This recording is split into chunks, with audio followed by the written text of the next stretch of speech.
Assalamualaikum warahmatullahi wabarakatuh.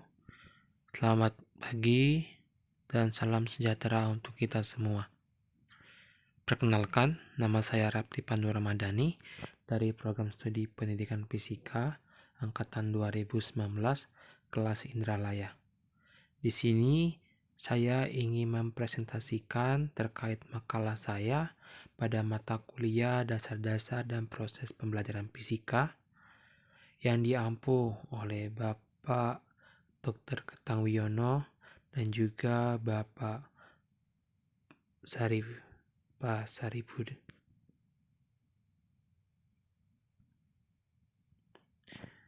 Dengan tema atau judul yaitu taksonomi pembelajaran. Adapun tujuan dari penyampaian yang akan saya sampaikan adalah yang pertama, untuk menjelaskan arti dan letak taksonomi dalam pembelajaran. Yang kedua yaitu untuk menjelaskan tentang taksonomi Bloom. Yang ketiga yaitu untuk menjelaskan tujuan dari pembelajaran. Dan yang keempat adalah untuk merumuskan tujuan instruksional dan juga menjelaskan kata-kata operasional.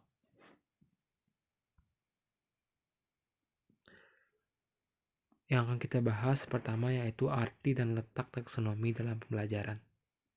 Dalam pembelajaran, taksonomi dibuat untuk mengklasifikasikan tujuan pembelajaran. Dalam hal ini, tujuan pembelajaran dibagi menjadi beberapa domain, yaitu ada domain kognitif, ada afektif, dan juga ada psikomotor.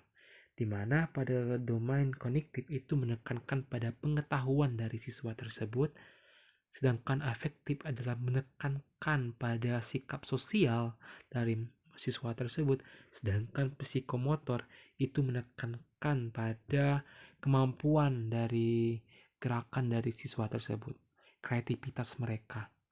Nah, selanjutnya yaitu ada yang namanya tujuan pembelajaran. Tujuan pembelajaran ini juga terbagi menjadi 3 domain. Itu ada cognitive domain, yaitu aspek intelektual seperti pengetahuan, pengertian, dan keterampilan berpikir. Sedangkan yang kedua yaitu ada affective domain. Aspek yaitu ada beberapa, yaitu ada aspek perasaan dan emosi seperti minat, sikap, dan apresiasi. Nah, yang ketiga yaitu ada psikomotor domain.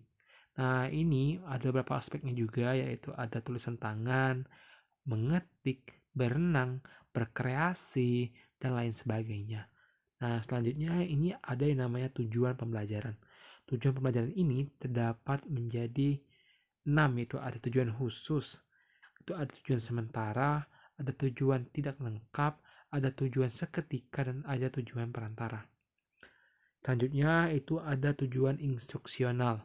Nah, tujuan instruksional adalah yang mendefinisikan tujuan instruksional adalah suatu pernyataan yang jelas menunjukkan penampilan atau keterampilan yang diharapkan sebagai hasil dari proses belajar.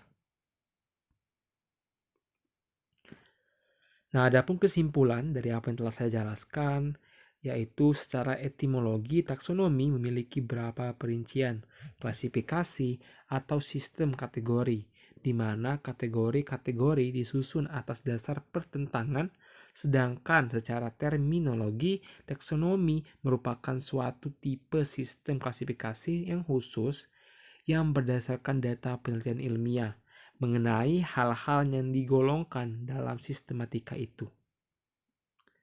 Terdapat 6 tujuan dari pembelajaran, yaitu ada tujuan khusus, sementara, umum, tidak lengkap, seketika, dan tujuan perantara. Tujuan instruksional adalah yang mendefinisikan tujuan dari instruksional, suatu pernyataan yang jelas menunjukkan penampilan atau keterampilan yang diharapkan sebagai hasil dari proses belajar. Dan yang terakhir adalah konsep taksonomi Bloom mengklasifikasikan tujuan pembelajaran menjadi dalam 3 ranah. Ada ranah cognitive domain atau ranah kognitif, ada affective domain yaitu ranah afektif, dan psikomotor domain yaitu atau ranah psikomotor. Baiklah, mungkin demikian presentasi dari saya. Lebih dan kurang saya mohon maaf. Kepada Allah saya mohon ampun. Saya akhiri. Wassalamualaikum warahmatullahi wabarakatuh.